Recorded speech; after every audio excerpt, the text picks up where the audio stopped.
Watching TV has changed over time. Streaming has become the new norm. That's why Golden State Media Concepts television podcast dives headfirst to the world of cord cutting. Want to be on the loop of what's hot in Netflix? Or if it's not a preference, what about original shows in Hulu? We've got you covered. Join us as we fill in the blanks and talk about movies to stream and what show you should be binging. This is the Golden State Media Concepts television podcast.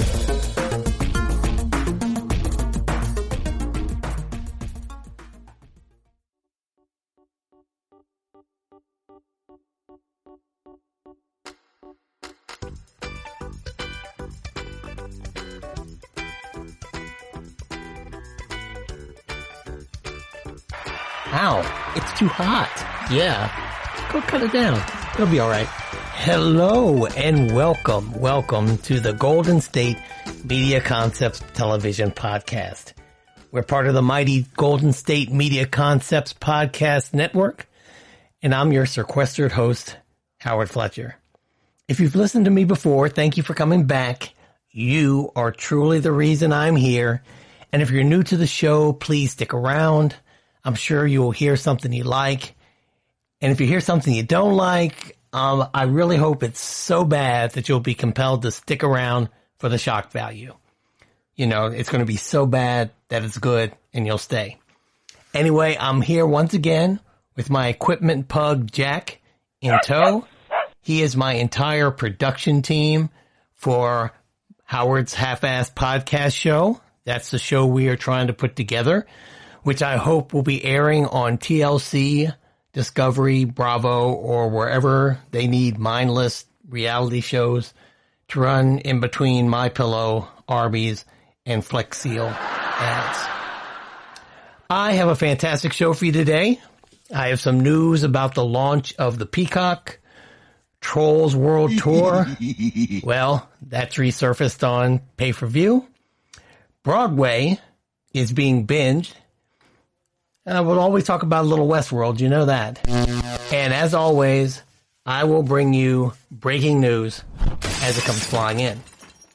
As a matter of fact, here are some breaking news. The third season premiere of Killing Eve accomplished something no cable drama in the 2019 and 2020 season has been able to do. Killing Eve just premiered this past Sunday, and I watched it. First time I've watched Killing Eve in real time. I just finished binging the first two seasons, and I enjoyed the show. The BBC America AMC thriller returned to strong ratings on Sunday, becoming the only veteran cable drama this season to post gains among both adults 18 to 49 and adults 25 to 54. Now, those are like I've told you before, the 18 to 49 those are the money age numbers. I know some of you don't like me going over these numbers on this show, but it's part of television. It kind of tells you why some shows stick around and some shows don't. But also 25 to 54 is another, and I know they overlap, but that is an older demographic, but they still buy a lot of products. So it did well in both of those. So that is great, and they did better than their prior season average. The premiere also came close to equaling series highs for their season 2 debut. So it's doing great. I mean, well, count me in. I'm a new viewer, even though it's a season 3 and I'm caught up on the other ones. They got me in. My friends sucked me in, and then they got me. I'm not going to bore you with any more ratings numbers. However, I will say this, that there are 3 very important rating measures, and in all 3, Killing Eve's premiere is ahead of its same-day averages for Season 2. So in other words, Season 3, this season, premiere did better than last year in everything that's important. Okay, well, maybe I will go through a couple numbers. The episode is 8% ahead of its last season average in the 25 to 54 demo. And it's 12 percentage points above the golden 18 to 49-year-old demo. If that makes it the only cable drama. Now, this is what's important. The only cable drama of the 2019-2020 season to score a year-to-year gains in both demographics. So this is the only show that's out there, period, in this rating season that has done better in the two money demographics than they did last year. So it's on the upswing. Killing Eve is killing it. The total audience is 4% higher than the season 2 same day average, giving Killing Eve the best year-to-year bump among returning cable dramas. I just repeated what I just said, but anyway, Killing Eve is doing it. Killing it. Killing Eve is killing it. Now, something else that they measure is what's called delayed viewing, which is usually the way I view shows. As some of you know, listen to the show, I get up at an ungodly hour at 3:30 in the morning. Usually, I will DVR the late running shows, late being 10 o'clock, maybe 11 o'clock, like Briar Patch was on, and I will watch them in the morning while I'm doing my morning stuff. And so I would be technically a delayed viewer. Many people are delayed viewers. This season, the delayed viewing for this one episode grew from what it averaged during season 2 to 1.8 million viewers. That's a 75% increase over last year. And so that is phenomenal. So I wish the show the best. I just brought this up because there was a series recommended to me. Again, like I told you, by my friend Valerie. She was on the show about a month ago. We talked about HBO's and Stephen King's The Outsider. And my partner Joan and I streamed the first 2 seasons. We binged it on Hulu. A little plug for Hulu. And it was good. I think I became more of a fan of Jodie Comer than Sandra Oh, who is the bigger star. She's been in a lot of different series. I think she won some Emmys for Grey's Anatomy, if I'm not mistaken. And although I must say that Sandra Oh's acting chops, Sandra Oh can act. She's superlative. However, and I think I feel the way I'm a bigger fan of Jodie Comer than Sandra Oh, not because I think she's a better actress than Sandra Oh. It's just because the character Eve that Sandra Oh plays irritates me. She's just an irritating character. I don't think she's meant to be an irritating character, but there's something about that character that I don't particularly care for. And I like the character of Villanelle, who Comer plays. Villanelle is a professional assassin, so I don't know what that says about me, but I like the show. And I'll start to review the second half of this third season of Killing Eve after Westworld wraps in about 3 weeks, unless for some reason it goes way off the rails and I'll just start on Killing Eve and forget Westworld. Sometimes I wonder about that show. More breaking news. As I reported on this show way back, the Cannes, I like saying Cannes, but a lot of people say Cannes Film Festival, said it won't take place in June after all. I could have told you that. But it continues to explore different options for 2020. Now, the French president Macron said on Monday that he acknowledged that the postponement of the 73rd International Cannes Film Festival, Cannes, as Howard says, initially considered for the end of June to the beginning of July is no longer an option. It's clearly difficult to assume that the Festival de Cannes can be held this year in its original form. Now, they've decided to show some of the films that they were going to show in the film festival virtually. I think they're going to have to do the entire festival virtually in some sense. I don't think people en masse are going to be able to gather this year. And I hate to be a downer. I just what I think. And this goes for sporting events too, concerts, all of that. And maybe even movie theaters. I don't think that's going to happen until closer to the holidays. I know they're going to try to make it happen so they don't lose that whole Christmas season. But I don't think it's going to happen before Halloween. I mean, things will be open, but getting together in a venue that large, I don't think that's going to happen until after October 31st. Hopefully I'm wrong. According to our president, it's going to happen next week.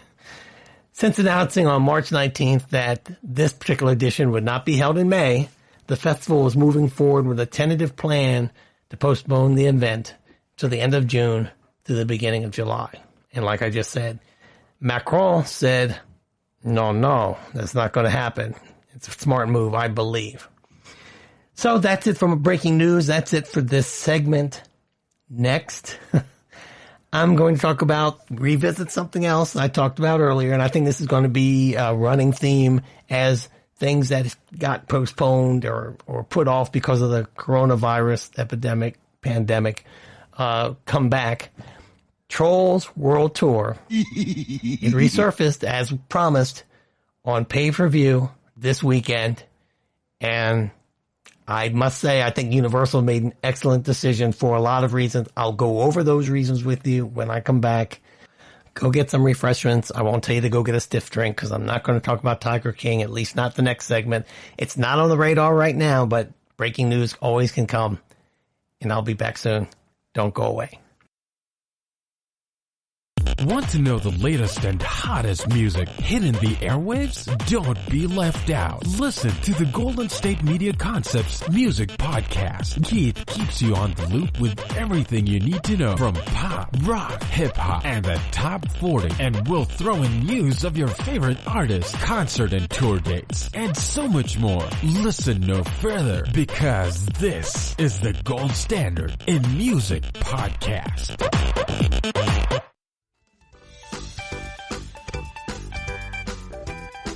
All right. Thank you. Hold it, Jack. Hold it. I'm back. And about, 6 weeks ago, I'll say, I had a story about this particular movie. And we will revisit that story, but I'll just go forward with this particular story. Universal Studios announced Monday that Trolls World Tour, the sequel to the 2016 animated musical, landed the biggest debut for digital release. The studio took a bold step last weekend in launching the film on premium video on demand and a handful of drive-in cinemas, marking the first major title to bypass a traditional run on the big screen since the coronavirus pandemic shut down most theaters. Trolls World Tour is notable because it's the first big-budget film to break the standard theatrical window, which is traditionally 90 days. So usually it'll go in theaters for 90 days exclusively. But what they did is they opened simultaneously on home entertainment platforms instead. That's what their plan was. Patrons were charged $19.99, if you act now, to rent the movie. And it's geared toward families, and that will give you a 48-hour rental on pay-per-view. Now, listeners of this show will remember that I reported about John Fithian. John Fithian is the chief of the National Association of Theater Owners. And John was pissed that Universal would have the nerve to not wait and premiere this movie in theaters.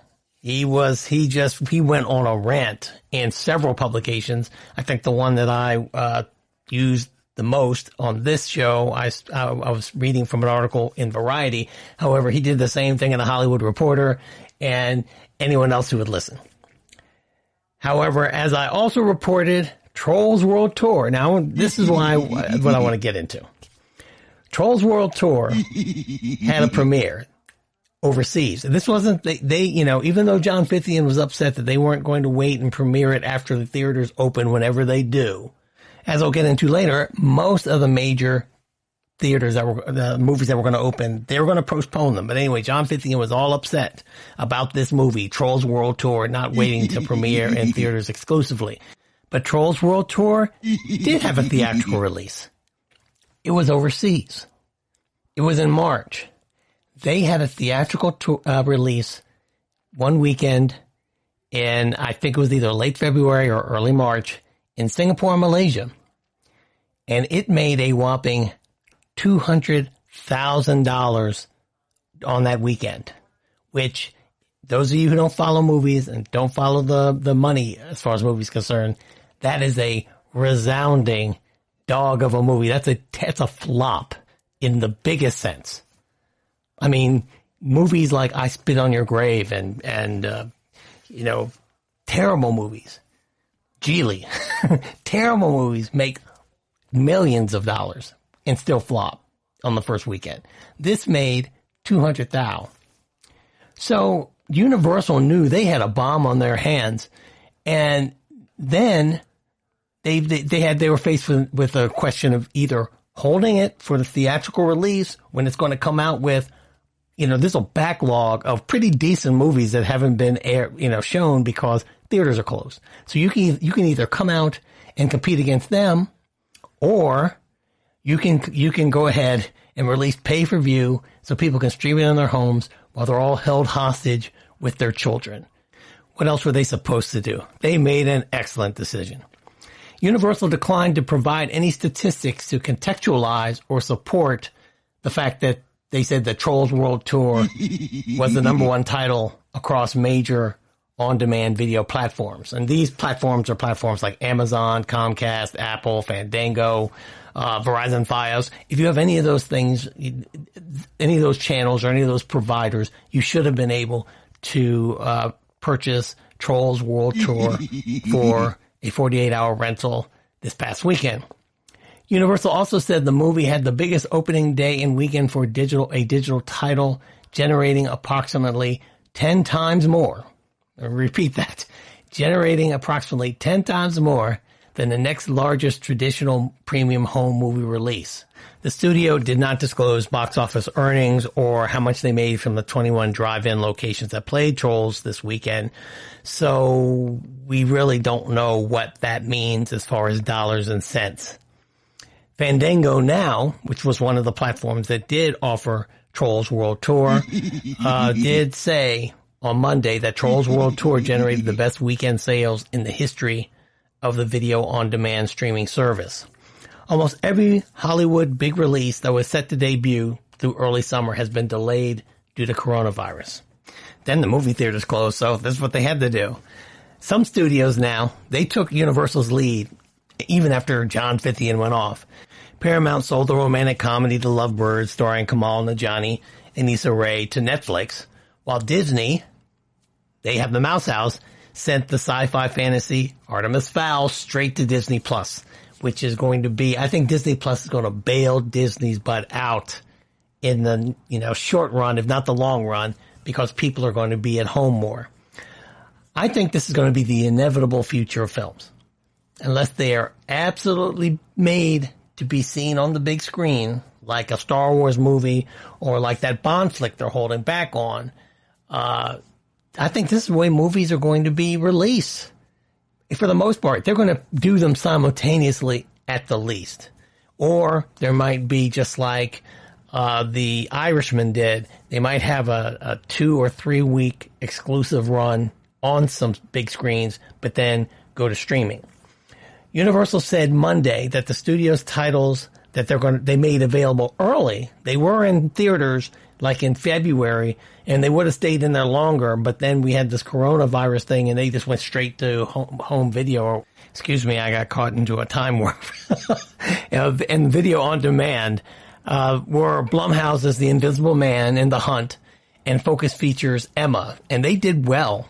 Even though they came out of the theaters and went straight to video on demand, it wasn't because they were bombs. They will do that when a movie bombs sometimes. They'll just immediately just stick it on demand to get it out of the theaters. But The Invisible Man and The Hunt were doing quite well. Emma was doing all right as well, but they've done well on video on demand because everyone is locked in their houses. They're, being held hostage. It's unclear whether Trolls World Tour will make as much money on the premium digital platform as it would have in theaters.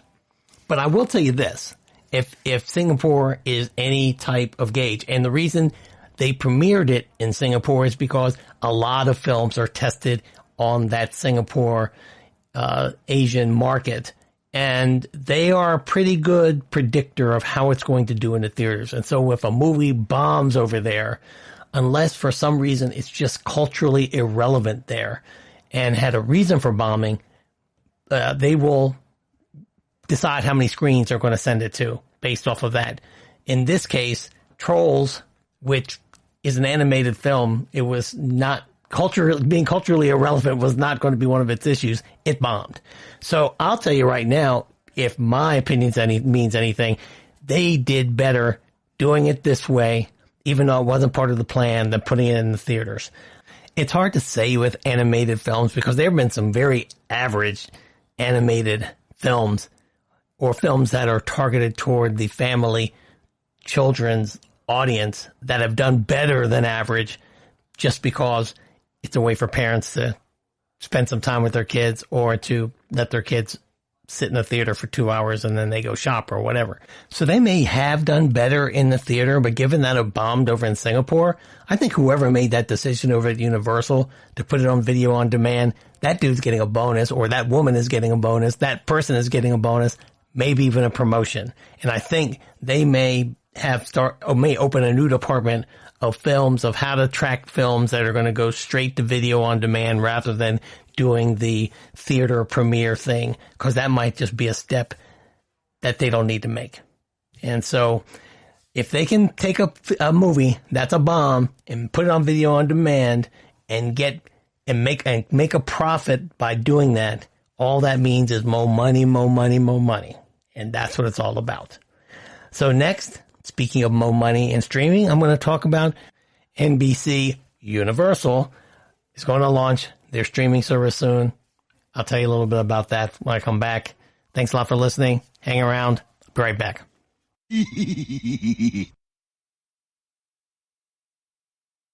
Tired of searching the vast jungle of podcasts? Now listen close and hear this out. There's a podcast network that covers just about everything that you've been searching. Hey! The Golden State Media Concepts Podcast Network is here. Nothing less than a podcast bliss with endless hours of podcast coverage. From news, sports, music, fashion, cooking, entertainment, fantasy, football, and so much more. So stop lurking around and go straight out to the Golden State Media Concepts Podcast Network. Guaranteed to fill that podcast itch. Whatever it may be. Visit us at www.gsmcpodcast.com. Follow us on Facebook and Twitter, and download us on iTunes, SoundCloud, and Google Play.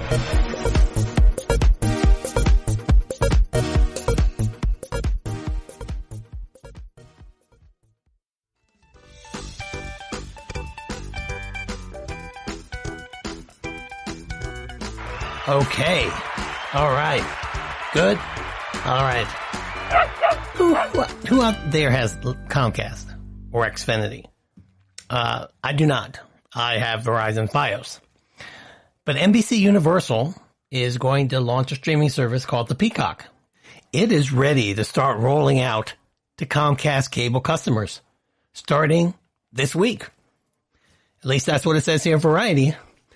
Most of Peacock's original series will not be hitting the streaming service, though, until 2021, which I talked about on this show, not with the Peacock, but with DisneyPlus. Now, the only original programming on DisneyPlus when it rolled out was The Mandalorian, which was pretty good.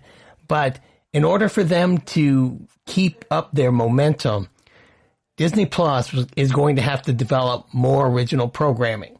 And that's for any service. That's why Netflix really made a major investment in original programming. And that's why Netflix is really the king. Now, Disney Plus has more subscribers as of now, but Netflix is still the mainstream cash cow. And I would still put it's hard to bet against Disney Plus because they have so much money, but Netflix knows how to do it right.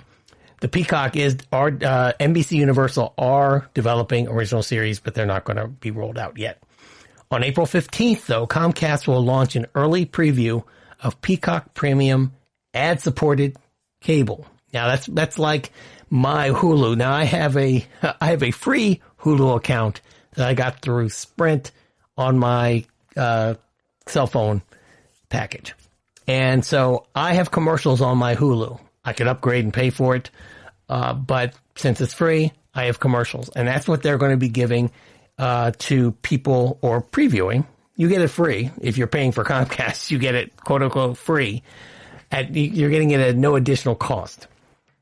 Some 31.5 million of the operator's TV and broadband customers across the U.S. are going to have access to the Peacock on the 15th. The streaming service will begin rolling out Tuesday, which was, well, today is actually Wednesday, the 15th. So it's going to roll out the 14th, which was then, but according to this article, it said the 15th. Today is Wednesday when I'm recording this. To subscribers with Xfinity, X1, and Flex. The video service for broadband-only customers with Peacock slated to be fully available across Comcast's footprint by April 30th. So if you have Comcast at all in any iteration, you will have access to the Peacock by the end of the month. At launch, Peacock Premium includes more than 15,000 hours of movies and shows, including, we all need that much TV, don't we? Including library titles like Parks and Recreation, Law and Order SVU, Dick Wolf, and 2.5 Men. Wow, 2.5 Men, people still watch that. Movies including E.T., Jurassic Park, and Shrek. They must be hooked up with, I guess Spielberg is hooked up with NBC Universal. And exclusive early access to content from NBC's late night shows. But the majority of the Peacock's original slate will be delayed until 2021. Given the shutdown of productions with the coronavirus epidemic, and that is according to Matt Strauss. He's the chairman of the Peacock. So I guess he knows what he's talking about. The Peacock originals for kids includes the animated series Where's Waldo and Cleopatra in Space, a DreamWorks animation. Oh, man. Don't get me started on this. I got to look at what Cleopatra is going to look like. Oh, Lord. Hope they don't make that mistake, y'all. Don't make Cleopatra look like Angelina Jolie, please. Oh. The majority of our original productions have been paused, is what Strauss says, the chairman. He had a call with reporters at the Hollywood Reporter. Or with reporters. This one is the Hollywood Reporter. This will materially limit our original slate at launch and through 2020. A significant amount of those will be pushed to 2021. We're unclear when things are going to exactly be back to normal. Ain't it the truth? Well, Peacock's initial debut on Comcast will be followed by a national rollout this summer, and that's set for the 15th of July. At that point, Peacock will be available across mobile, web, and connected TV platforms, as well as to subscribers of Cox Communications.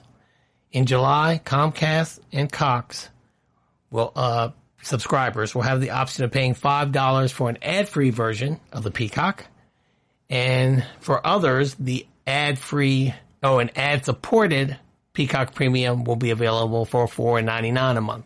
Okay, and if you want the ad-free, you get it for $9.99 a month. So if you're like me, you don't have Comcast or Cox, you can either get the Peacock for $5 a month with ads or $10 a month with no ads. In a memo to employees Tuesday, NBC Universal CEO Jeff Shell and Strauss wrote, "We are viewing 2020 as our runway to 2021, which is the year Peacock takes center stage. With The Office debuting along with our original slate in 2021, followed by the Olympics next summer, Peacock will be unstoppable." Well, I wish them the best. They are going to have a lot of competition out there. And that's going to be the dilemma, it's not a dilemma, unless all you do is watch television, says the guy who does the TV podcast.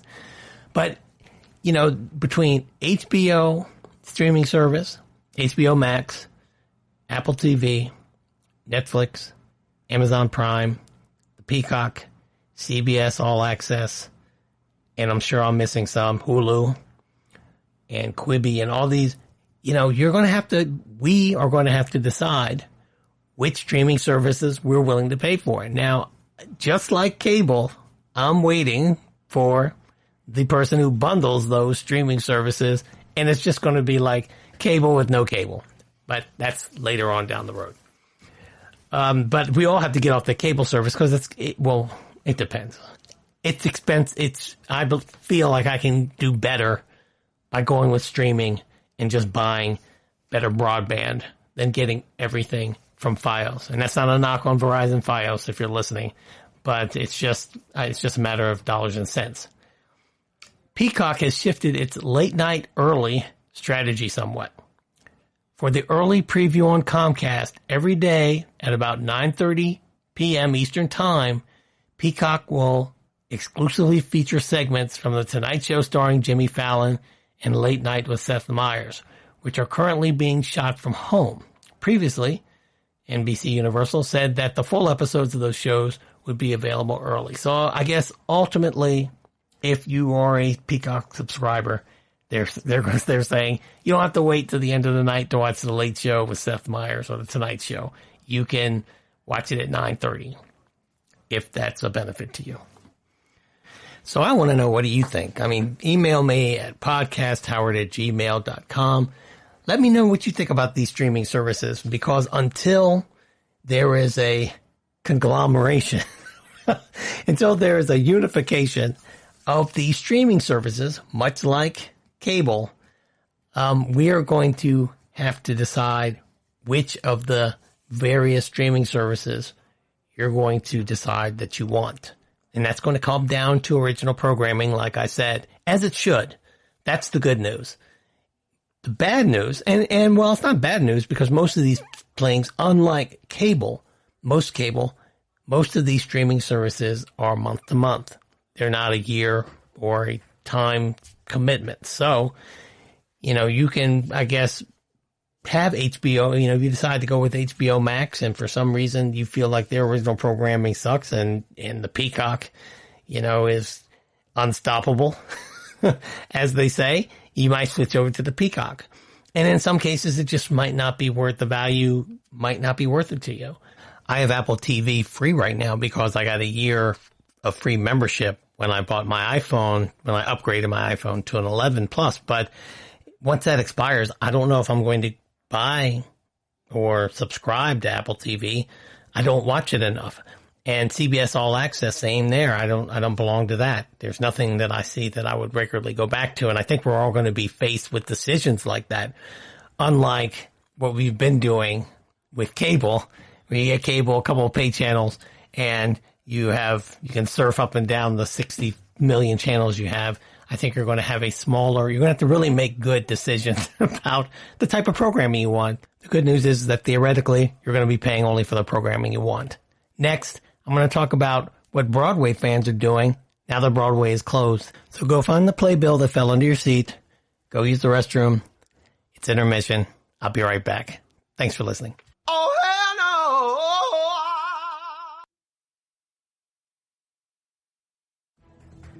Want to find out what movies to go see? Then check out the GSMC Movie Podcast. It's your ticket to the latest movies, whether it's a new blockbuster event, romantic, comedy, or action flick. This show has got it all covered. They talk some what to go see now. Don't bother. What's hot on Netflix and everything in between. That's GSMCpodcast.com/movie-podcast. When it's all about the movies, it has to be this new show. Don't forget to like them on Facebook and follow them on Twitter. Visit GSMCpodcast.com for more info.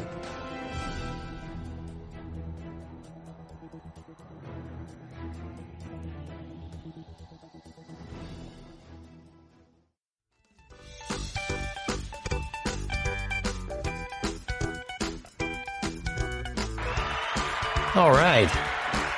We're back. Good dog. Good dog. Stay there. I know this is a TV podcast, but are any of you fans of Broadway or going to see live shows? Yes. When I was a kid, we took this trip to New York with my family to go see the original cast of the play The Wiz, the musical. And it had Stephanie Mills as Dorothy and Ted Ross and Dee Dee Bridgewater. It was a great cast. I don't expect a lot of you to know those names. But that was a really great experience for me.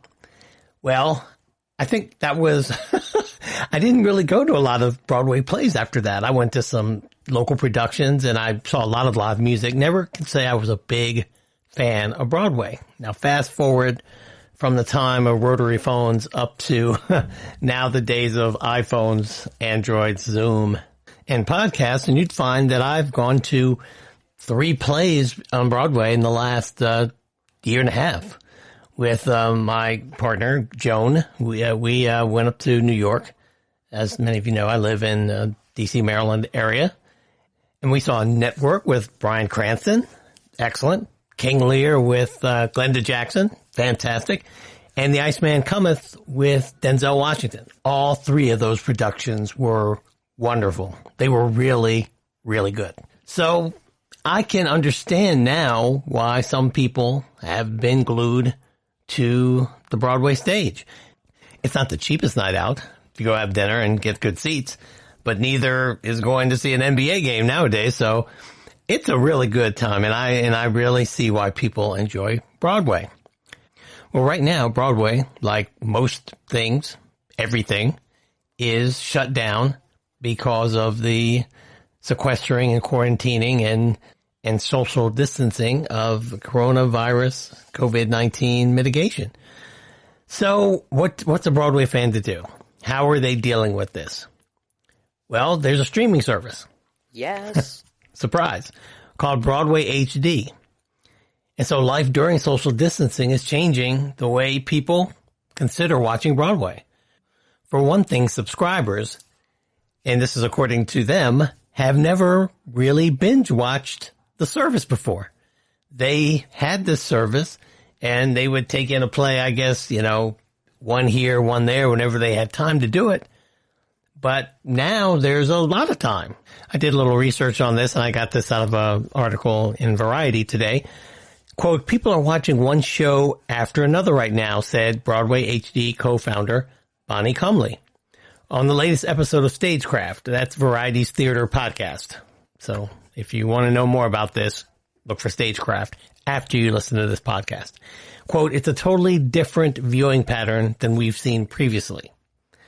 So she was asked by the reporter, as I would ask, as anybody would ask, what's the most popular thing that's being binged right now? And the reporter asked, is it Cats? Now, that's what I would have said too. Yes. Even though I've never seen Cats, nor do I intend to view Cats anytime in the near future, unless I'm strapped into a chair or something.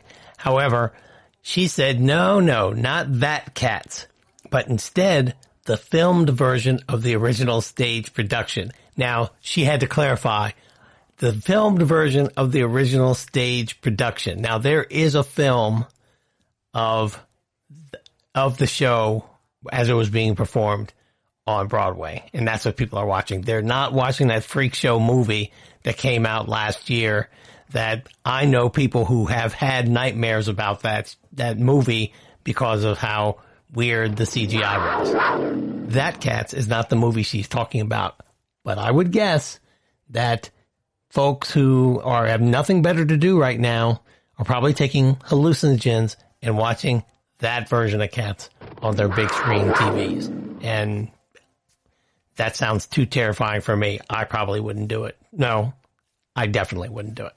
Her answer to the most screened question or most viewed question was Kinky Boots. Yes. And Falsettos. Yes. She said they're racking up the views. I'm familiar with Kinky Boots, won a lot of awards. Falsettos, not so much. Maybe it did, win a lot of awards. I'm not, as I said earlier, I'm not a Broadway connoisseur. If I lived in New York, I would go see a lot more shows, though, than I have. And I know they come to the Kennedy Center, but it's not like seeing them in New York. Perhaps not surprisingly, Broadway HD's viewership has spiked during the nationwide shutdown, as it has all streaming services. This has been a boon for streaming services. Quote, it really catapulted us into about a year and a half ahead of our projections, said co-founder Stuart F. Lane on the podcast Stagecraft. He added that it was Broadway's HD's job, as he sees it, to sustain theater fans' enthusiasm. Quote, I want to keep people excited about Broadway theater, he said. Whether it's Arthur Miller or Andrew Lloyd Webber, you've got to keep that spirit going. Well, I'll tell you what, there all kinds of businesses have taken a hit during this lockdown for COVID-19, but probably dollars-wise, per capita, what has to be up there is the Broadway Theater District and the restaurants around there, because they are packed before and after shows, the restaurants. Yes. And as I said before, the tickets aren't cheap either. And right now, both of them are doing nothing. And so, yeah, I'm sure all the theater owners, the actors, the directors, the producers, everyone are probably very much behind the success that Broadway HD has been experiencing. This article caught my eye, not just because of the streaming service aspect, because that's hot right now and I always want to bring it up, and I wasn't aware of this channel, but the fact that I believe in the short run and also as an alternative, this is the way that Broadway, this is the way that stage plays are going to be delivered. Because even when the vaccine comes out, while I think we'll return to somewhat normal, or the way it was before March 8th, things haven't been exactly normal for a couple of years now. I believe that there are going to be people who would have gone to plays, and a lot of the population or the demographic of the people that attend these Broadway plays, because of the price and also just because of their cultural sensibility, are older. And so after this, they probably are not going to be wanting to run to sit next to people in these seats. A lot of these theaters are very historic theaters. You know, they are the seating, while I'm not going to say it's uncomfortable, it's certainly not like you see in the movie theaters. There's not a Broadway stage that has recliners with big cup holders and places to put your nachos. It's not like that. And so I don't know if there are going to be as many people running to go back to that situation. So just as we had in the other segment, we talked about movies that are probably going to be released in the theater and pay for view simultaneously, or very close to simultaneously. I think it's going to be the same for Broadway, to be quite honest. We are believers in this art form. Echoed calmly, we are here, Broadway HD, to support in any way that we can to keep the appetite going. And I think they are. What I'm curious to know is, how are these Broadway producers, are they going to push back against Broadway HD carrying these plays while they're still being offered in their theaters? Because I think they're going to have to develop some sort of hybrid. It's almost like the movie theaters, just like John Fithian, the chief of the National Association of Theater Owners, was really pissed at Trolls World Tour going straight to video on demand. I just think that, you know, what are you going to do? Are you going to open theaters up and to have seating, to have capacity? Or are you going to let people see it live who want to see it live and get all that money on the side? I think eventually it's going to be the latter, and we'll see how that works out. I think there's a possibility, if structured right, if planned out, to maximize receipts with the hybrid situation, rather than saying, oh no, we want to keep it pure.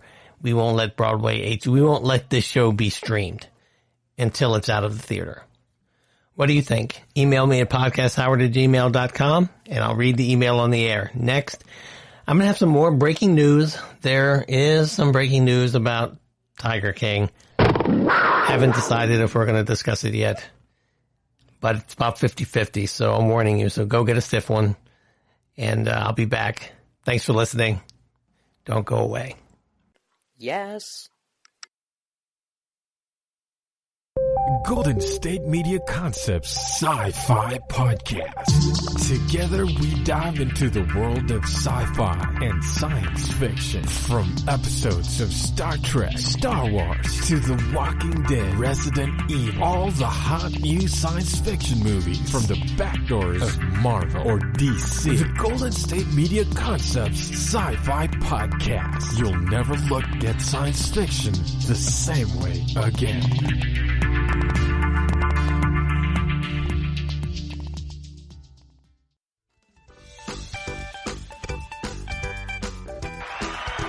All right. Sit. We are back, and you know, the way it goes when I do this podcast, almost without fail, is that I'll make a comment or a statement about something, and then within hours, things will change. Now, I wasn't off, but about my assessment of things, but I was wrong about valuation. Let me tell you what happened.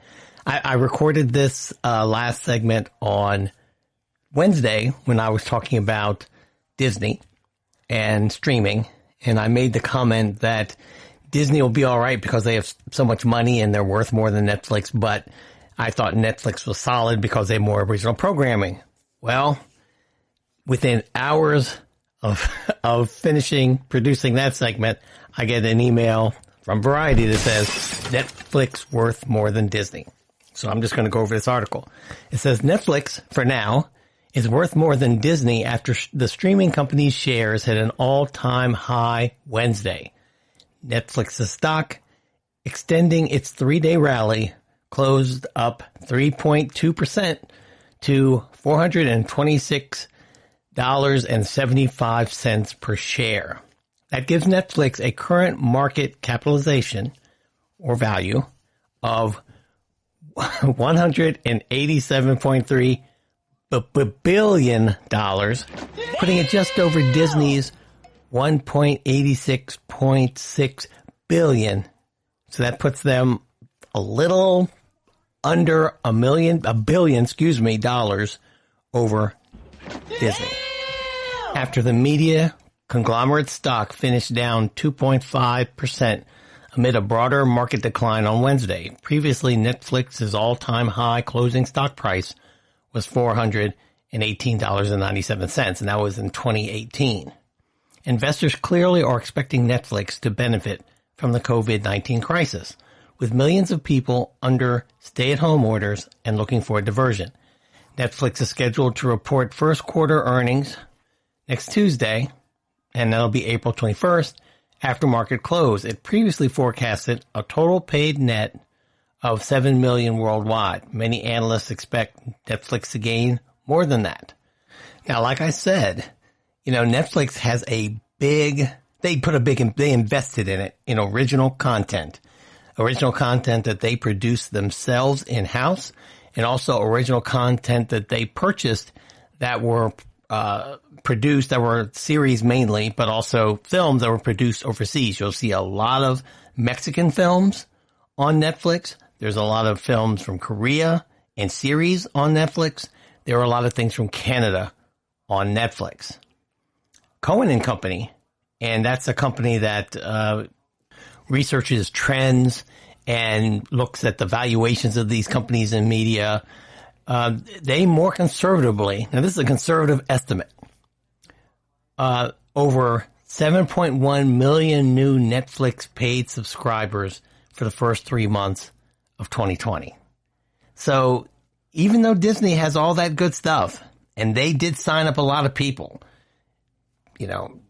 Netflix, who already had millions of subscribers, added 7.1 million since the beginning of the year. Here's a quote from another analyst from Cohen and Company. We expect a strong quarter driven by a solid slate of originals, coupled with a captive audience due to the COVID-19 pandemic. Sounds just like your host here, right? Lead analyst John Blackledge wrote in an April 15 note, Cohen also raised the price target on Netflix stock from $425 per share to $445 per share. Now, I am not a financial person. This isn't a financial podcast. But I do feel good about saying if I was going to put my money, if I was going to bet on a horse, I'm betting on the Netflix horse because Netflix has built the infrastructure. Disney's not going anywhere, but Netflix knows what they're doing in the streaming game. Streaming has boomed during the quarantine, with U.S. viewing of internet video on TVs up 109% in March compared to the comparable 4-week period in 2019, according to Nielsen data. To be sure, DisneyPlus also cashed in on the global coronavirus lockdown, but many of the rest of the company's businesses have been significantly disrupted by the crisis. Disney's family-friendly streaming service surpassed 50 million paying customers worldwide. The company announced last week. I had that story on the show. This was buoyed by its recent launch in India, in 8 Western European countries. They are also going to be going into Eastern Europe later this year, or maybe in the beginning of 21. They're going to see. Meanwhile, other stay-at-home stocks have climbed in the past month. Amazon shares closed at an all-time high on Tuesday, and they set a new record Wednesday after inching up 1.1%. Anybody in media who won't see Netflix, here's the thing about Netflix being worth more than Disney right now. And they said it right there in the article, but I'm going to repeat because this article blew me away. Netflix does streaming. That's what they do. That's it. I mean, yeah, they produce shows, but the shows go on their streaming services, and that's where they get their money. Disney does everything. Now, they've been hurt. Their parks are closed, and that's where they get a lot of revenue. They have hotels. That's also hurts a little bit. They do some retail. Retail is down. And so they definitely have a wider spectrum, and Disney will be back up off the mat and should be worth more as a company than Netflix in the long run. I don't see how they couldn't be, unless we're actually at the end of the world and the zombies attack. I think Disney will be. But right now, in the short run, for Netflix to have done as well as it has, I think they should pat themselves on the back because they invested billions, over $1 billion in original content, at least by the reports that I've read. And you can look on their site and you can see it. You know, they have a lot of original series from Ozark on down. I mean, they've invested a lot in original movies and original series, and it's paying off now. I don't think they were betting on a pandemic. And I don't think that when they got into this, don't think they thought that Disney was their direct competition. Obviously DisneyPlus is, but I don't think they were setting out to be worth more than Disney, the Disney company. So the fact that they have even hit this mark in ranking today is pretty significant. And I think that we have seen that this COVID-19 thing laid bare that the way we're going to do a lot of things in the future, it's going to change. And if you're built for mobility and being remote and for the internet and streaming and all of that kind of stuff, Wi-Fi, you are in the right place right now as far as media is concerned. And those companies that were built on hard infrastructure, like movie theaters, amusement parks, they're going to have to learn how to, even restaurants in some cases, which I'm sad to say because I love restaurants. One time I thought I wanted to own one. They're going to have to rethink, some of them are going to have to rethink their paradigm, their model, because this has shown that is just too much overhead that is immovable. It's not nimble. When something like this happens, they're stuck like Chuck. And you don't want to be that way in business. So I know this isn't a business podcast, but I am a big fan of Netflix. And I did say earlier in the show, I did mention this. So when I got this email, I said, well, I have to bring it up. So next, I am going to attempt to talk about Westworld and make it interesting. We just had episode 5 last Sunday. And that crossed the halfway point. There are 8 episodes total this season. So I'm going to talk about some predictions for episode 6. Probably go over the trailer for the next episode and see where that goes. So if you have any thoughts for me about Westworld, please email me at podcasthoward@gmail.com. You can tweet me at FletchDC, FLETCHDC. That's my Twitter handle. And we'll be right back. Thanks for listening. Talk to you soon. Go pour a drink. We're going to talk about Westworld.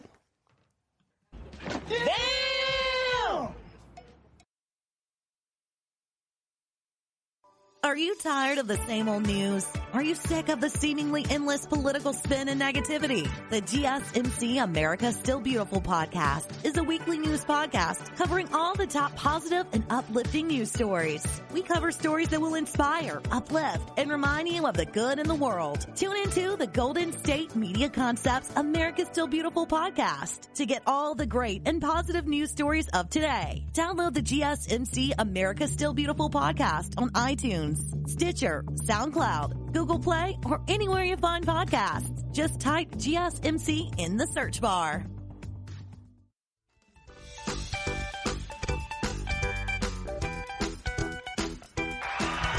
All right. Grilled cheese. I like grilled cheese sandwiches. No tomato soup. I am back, and we're going to talk about Westworld. You know, I end up with Westworld every week, every show so far. Unless it really goes off the rails. Hasn't done that yet. A couple times I thought it was. It had. But we're okay so far. Anyway, we're going to talk about episode 6 in this third season. The last episode was episode 5. We only have 3 episodes left in this season. Things are gearing up for what's sure to be an epic conclusion. Caleb, this is what's in the, this is what we know so far, or we don't know. Caleb, and that is Aaron Paul's character, he's still pretty much shrouded in mystery. I mean, they show us a lot of clips about his past. It's all a big puzzle right now, a big Jonathan Nolan puzzle like Memento. You know, we're given a lot of clues, but right now, at least I can't tell. And I've been, you know, I look on the internet, everyone's all over the place. Some people think Caleb is a host. Some people think he's a hybrid host person. Other people think he's been brainwashed. Some people think that he's not even Caleb, that Caleb is this friend of his, Francis, who was killed, and somehow he has taken Francis's, the guy he's calling Francis, he's taken his, identity. I don't believe that. That's just way too crazy. But his past is still shrouded in mystery. So we don't know much about Caleb other than the fact that he's hanging out with Dolores and trying to take care of business. Maeve, and that's Tandy Newton's character, she's still a piece in play. Didn't see Maeve last episode. Last time we saw Maeve, she was being killed by one of Dolores's clones. And she was being collected by one of Sirach's people or team. So I have to believe that by next episode, especially given what we see in this trailer, she's all patched up and ready to get back in the action. Bernard, that's Jeffrey Wright's character. His plan has not been revealed as far as where he fits in the plan, but it's obvious that he's part of the plan because Dolores could have gotten him out of there. Evan Rachel Wood's character could have gotten rid of him a long time ago. Actually, she put him in play, as you all remember. And so we don't know what his role is yet, but he seems to know that Dolores has put her plan into action, and so we have to see where he fits in. Now, Dolores, we saw, made several clones of herself or put her control unit in other bodies. Masashi's body and Martin's body, Chibs from Sons of Anarchy, who just blew himself up last episode. And she's also in the Charlotte Hale body, which is played by actress Tessa Thompson. Now, obviously, Dolores is prepared to have these clones do themselves in, or they are cannon fodder for her. I mean, she doesn't mind them not surviving. She gave Chibs pretty much a suicide mission, so we'll have to see if the other Dolores clones are down with not being, being pawns. We'll have to see. I have a feeling that the Charlotte Hale clone, that's what I'll call her, the Charlotte Hale Dolores, is not down with that plan. So we will have to see what happens with that. As it moves forward, the plot, viewers, like myself, have been trying to work out how the Man in Black, played by Ed Harris, will feature now that he's been placed in a mental facility. Well, what looks like a mental facility. While it's not at all conclusive that the Man in Black is in a mental facility, so to speak, or that it does speak to the fact that he is, in fact, mentally ill. He's had hallucinations, true, but as we've seen on this show, especially with the last one being genre, named after a drug that Caleb had to take, that you can have hallucinations and not be mentally ill. In addition, the character of William, the Man in Black, also features in this trailer for the next episode. And so some of the answers to those questions, I guess, we will find that out in these trailers. Now, in the trailer, in the Ed Harris parts of the trailer, the Man in Black is shown in a straitjacket inside a white room. So that's why it looks like he's in a mental place. At one point, it appears that one of the people who work in this facility, I'll just call it an assistant, is trying to give him some sort of medication or something in his mouth. William bites at the man rather than swallowing what is being offered. Now, we can't see it because it's a very quick clip. It might be one of those discs that you put in for a drip. So maybe they have given him a drip. We don't know. As far as we know right now, he doesn't have one. Then toward the end of the clip, William is seen hitting somebody with a chair and his straitjacket is covered in blood. This series loves white and red. They love the white and red motif. Anyway, it's indicating to me that William might not be long for this facility. He probably is going to escape it by the end of episode 6. The clip also shows that there's still this conflict between Maeve and Dolores, or at least that's what they would like us to believe. Now, in one part of the clip, you see Maeve speaking to somebody, saying that it's not right for one person to have all that power. And we assume that she's talking about Dolores, Evan Rachel Wood. But then they show a clip of Evan Rachel Wood saying, or Dolores saying, says the woman who can control us with her mind. Now, the showrunners are very adept at misleading us with these previews. We don't know the context of these statements. We don't even know if they're said to one another. So we will see if Dolores and Maeve do actually come in direct conflict with each other next episode. They obviously are on a collision course. Dolores also appears to have long hair once more, so it's unclear whether this conversation or when this conversation is occurring. She has long hair when she talks about the woman who can control us with her mind, so we don't know whether she's in Westworld saying it, and that's in the past, or this is now and she has changed her hairstyle. However, Maeve is seen wearing the outfit that she wore earlier when she woke up in World War II world, or in that occupied Italian city, Nazi-occupied Italian city in the park. So it's a pretty sound bet that we'll be jumping around in time in usual Westworld fashion in episode 6. The trailer also announces, as I said at the beginning of this segment, that there are only 3 episodes left. The first 2 seasons of Westworld had 10 episodes. This one has 8.